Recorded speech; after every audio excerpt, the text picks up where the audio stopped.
Well, welcome to Principles with Cory and Logan, guys. I am excited to share with you what we're going to talk about today. And what we're talking about today is some wisdom. We're dropping some wisdom with you guys today. I'm entitling this, When Wisdom Enters the Room. And I heard somebody else say that just in passing a while back, and I love the phrase right there, when wisdom enters the room. And you think about that. I would love for that to be said about me, right? When you enter a room, man, wisdom entered the room. And one thing about that is we all have an energy. We all have a presence, right? And your energy is felt. And when you enter a room, there is definitely something that enters with you. And we know this, right? We know this. We can go into a BNI or a Chamber of Commerce or some kind of meeting, and we can enter in and we can catch the vibe of the room. We can say something like, that's not, yeah, something about that atmosphere I didn't really like. There was something about that vibe we didn't like. Well, we put off a vibe as well. And I love that phrase, wisdom entered the room. And I want to share with you something I've been doing for a while. Past several months now is going through the book of Proverbs. I go through a chapter of Proverbs every day. So say today's the 24th. I would go to the 24th chapter of Proverbs and I would read through that. I've been doing it for a while now. My wife asked me the other day, she asked me how long I had been doing it. And, I couldn't remember how long I've been doing it. It's been several months now. It's probably a good 6 or 7 months, but something I've done differently recently is I will get out my phone, and I'm using the Passion Translation, and I'll get up at 5 a.m. in the morning with my Passion Translation, and I'm reading the book of Proverbs, and I'm walking around our neighborhood, and I'm actually reading the book of Proverbs out loud, and I'm praying that out loud. There's something that happens as you speak that out, something different happens. And I've been doing that probably for the past 3 months while I'm reading the book of Proverbs, and it just helps it stick, right? Just kind of helps it stick. And a couple things that I want to share with you guys today are just 2 principles that I found in just the 20th chapter of Proverbs today. Before we do, I want to share with you guys that last year we did a Live to Lead, Tupelo, Mississippi. We did it live. It was awesome. It was an incredible event. We're going to be doing that again this year, but with a online version, and it's going to be awesome. This year we have John Maxwell. We have Kat Cole, who is the COO of Focus Brands. We have Alan Mullally speaking. He is the former CEO and president of not only Boeing, but of the Ford Motor Company. And then we have Steve Harvey, right? Who doesn't like Steve Harvey, right? But this is going to be a simulcast event. I'll share some information in the show notes on that. And it's going to be an incredible time. It's going to be good, and hope you can join us with that. Also, one other thing before we dive into some of the content here is I've started a men's mastermind group called Legacy Builders. And, when my wife and I, we opened up our first business, we had a ton of excitement and a ton of enthusiasm, but y'all, we had 0 business knowledge and business experience. And we knew that in order for our business to grow, that we as the leaders needed to grow ourselves. John Maxwell talks about, as leaders, we are the lid on our business. Our business would never exceed our ability to lead it. And we knew that. We knew if we raised our lid, then the potential of the business would grow as well. So we started reading the books. We went to the courses, the seminars, and we went to all the webinars, right? And we found people who could teach us from a distance, but I did not have that individual, or I did not have that group of guys that I could go to and say, hey, here's an idea that I have for my business. What do you guys think? And they give me honest feedback, some good feedback, right? I didn't have a group of guys that I could go to who would hold me accountable to the things I said I was committed to doing.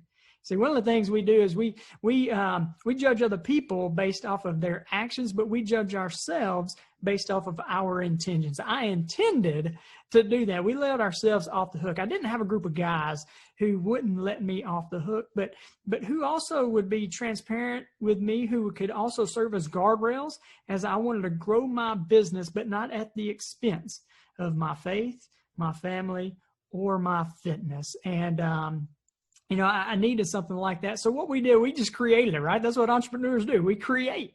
So we created a one-of-a-kind mastermind group for male entrepreneurs and men who serve in a leadership role, who want to grow personally and professionally, but not at the expense of their faith, their family, or their fitness, and to put them in an environment for growth, and other men who are driven and successful to serve as their board of advisors. So I've got a link at the end. I'll tell you a little bit more about that, where you can find it for this. So let's jump in, right? So when wisdom entered the room, right? And we're looking at the book of Proverbs, chapter 20.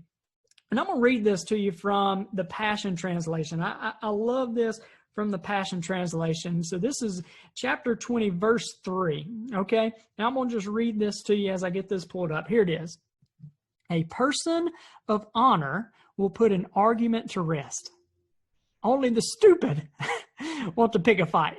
A person of honor will put an argument to rest, but only the stupid want to pick a fight. I like that. I like how the Passion Translation just goes right to it with the word stupid. But, when I read that, I hear three people. When I read, a person of honor will put an argument to rest, only the stupid want to pick a fight. See, I hear three people. And the first one I hear is the peacemaker. I hear the peacemaker. The second one is I hear the peacekeeper. And then I hear the peace disruptor, right? The disruptor, that's that one that's always adding fuel to the flame, right? They're the ones that are sitting behind their keyboard typing and just boop, boop, boop, boop, right? And just talking about people and just trying to get things started. They're a meddler, right? Peace disruptors are the meddlers. They're the ones that want to pick a fight. And then you have the peacekeepers. And the peacekeepers are really the ones that are kind of sitting back and they have their arms folded and say, I'm not getting involved in that. I want everybody to be happy. I want us to hold hands. I want us all to sing Kumbaya, right? And they want to keep the peace so they don't ever get involved. They ride the fence a good bit, right? They don't want to be too hot. They don't want to be too cold. They don't want to be on this side or that side. They just want to ride the fence and keep the peace. But then, y'all, you have the peacemaker. The peacemaker. And the peacemaker is the one that he says right here, who the person of honor will put an argument to rest. And I think it is someone that is full of wisdom. And when I was reading this, it automatically reminded me of in middle school. Middle school, I can remember we were in the cafeteria and this big fight broke out, right? I mean, this fight, it was big, it was loud, people were throwing punches and food was going all over the place. And, you have the peace disruptors. You have the people that were saying, oh, did you hear? Ooh, did you? Ooh, I know you just heard what they said about your mama. Punch them in the face, right? They're trying to just ag things on, get stuff started and keep things started, right? They're the peace disruptors. And then you got the peacekeepers that are saying, I'm not getting involved in that. I'm going to sit over here and I'm going to, you know what? I'm just going to eat my cafeteria pizza and my corn. I'm not getting involved in that. I'm not getting involved in that. I'm just sitting there. Then you have the peacemaker, right? The peacemaker. Wisdom enters the room. I can remember this big fight is breaking out and it's chaos. People are throwing bows and it's loud and it's quiet and nobody can stop it until wisdom entered the room. And wisdom who entered the room was Coach D. He was a football coach. He was our football coach, and everybody respected Coach D. Coach D was a gentleman, a nice man, but he had respect. And I just want you to picture this. People were going crazy. It's loud. There's fighting. Door opens up. Coach D enters the room, and there begin to be whispers. Oh, Coach D's here. Coach D's here. Sit down. Coach D's here. And within seconds, Coach D didn't say a word, but everybody sat down. Punches quit. Food quit flying. People quit talking. You could have heard a pin drop. Coach D walked into the room, didn't say a word. Everybody sat down and be quiet. That's a peacemaker. That's a peacemaker. So, kind of the point here is what I want to make to you is take an honest assessment of who you are. Right? Are you typically a peacemaker, or you're somebody of wisdom and honor and respect? that people willfully follow you because of who you are and what you represent. That when you speak, your words have weight to it. That people listen to it. That when you act, people follow, right? Are you a peacekeeper? Are you somebody who likes to sit on the fence and don't want to get involved, and you usually kind of keep your thoughts to yourself? And there are times for that, right? But there are also times to speak up. There are times to act. But the peacekeeper likes to keep the peace and just sit still. Or are you the peace disruptor? Maybe you like disrupting the peace. I don't know. Maybe you like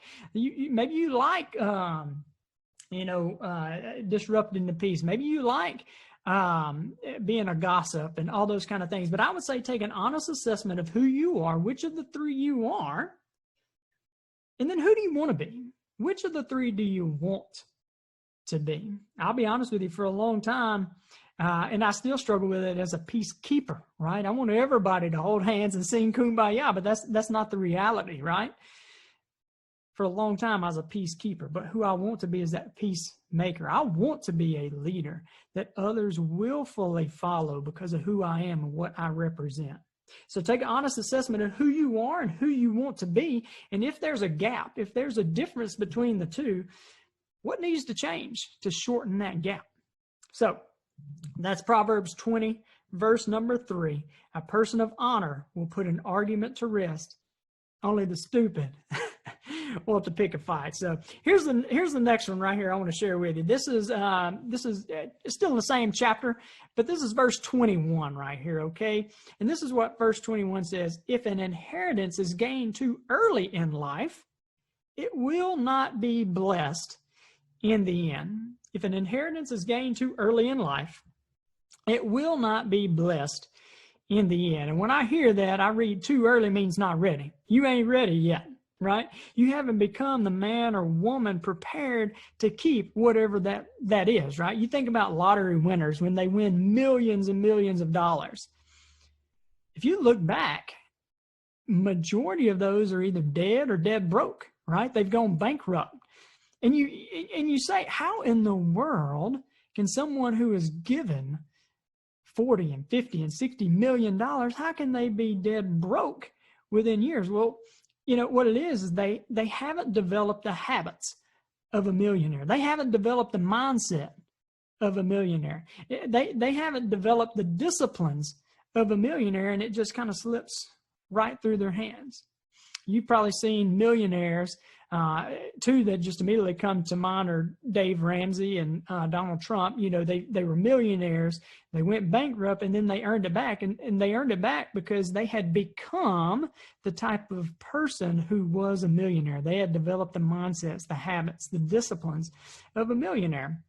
And we're talking about money, but this is with anything, right? Whatever your goal is, it's that becoming, it's the beingness. Is becoming the type of man or woman who can keep whatever the goal is, right? And I think about the children of Israel, right? You know, they're coming up out of Egypt and they're going to the promised land, right? They go into the promised land, and they did not take a straight shot, right? They didn't go to Egypt straight to the promised land. They went to the wilderness, and they weren't ready. They weren't ready for the promised land yet. You know, they had been 400 years in captivity, I think. I'm not a Bible scholar, but I think that's how long it was. And you think about that, they've been slaves for 400 years. They have a slave mentality. God was taking them to freedom. They were going from being in bondage to freedom. They were going from having nothing to abundance. And they weren't ready for that. They weren't mentally prepared for that. They didn't have the disciplines of the mindset for that. So God led them into the wilderness, and then they get ready. He takes them through the wilderness, and he gets to the promised land. And they send out 12 spies. And these 12 spies come back, and 10 of them say, oh man, or all 12 of them say, oh, this is a land flowing of milk and honey, and the grapes are huge. And then 10 of them say, but there's giants there. There's giants in the land. We can't go there. We can't go there. And Joshua and Caleb says, hey, if God is for us, who can be against us? Let's go right now. And all the people got mad and said, we can't do that. And God said, hey, y'all ain't ready. You still ain't ready. You ain't ready. Trip canceled. Back into the wilderness you go, right? And they go back into the wilderness.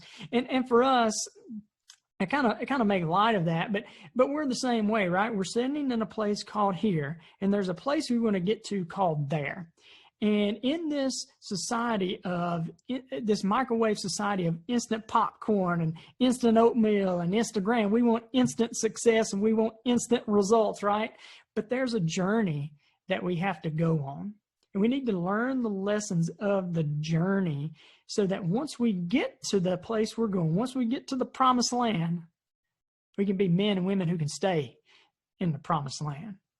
And I just want to share with you that if you keep finding yourself having the same kind of setbacks, tripping over the same kind of stumbling blocks, then you probably haven't learned the lesson yet. And I would really take an honest assessment again of what's causing you to trip and stumble and fall. So I just wanted to share those with you. That's out of the book of Proverbs, chapter 20, verses 3 and 4. And I'm sorry, chapter 20, verse 3 and chapter 20, verse 21. And while we're here, there's another one that's just great that I'm just going to leave you guys with. I'm not going to dive into it because it is self-explanatory, and it is verse 20 or chapter 20, verse 4. If you're too lazy to plant seed, it's too bad when you have no harvest on which to feed. So I don't have to dig into that much more. I think you guys know what he's saying right there. You know what King Solomon's saying right there. Hey, guys, I hope this has added value to you. I hope this has been a worthy trade of your time. Thank you for taking a listen. Go to iTunes, give us a rate and review. Whenever you review it, it kind of helps our ranking so other people can hear messages just like this, and we can send out some positivity out into the world. One other thing, I have a gift I want to give to you guys. I've created a landing page. You can go to CoryLeeLeadership.com, and Cory is C-O-R-Y, CoryLeeLeadership.com/principles with an S, so plural. Principles with an S. And on there, you can find out about legacy builders, but I've also got two things on there for you. One is a personal assessment. You can download that assessment, and it kind of just asks you some questions for you. It's a you and you deal, but it's for you to see how balanced your life is. And then the second one that you can download is a spousal survey. And I highly recommend any of you guys that are married to give that to your spouse. It will create some meaningful conversation. So again, go to CoryLeeLeadership.com/principles, and you can download those. Hey guys, have a great day and God bless. Thank you guys for joining us.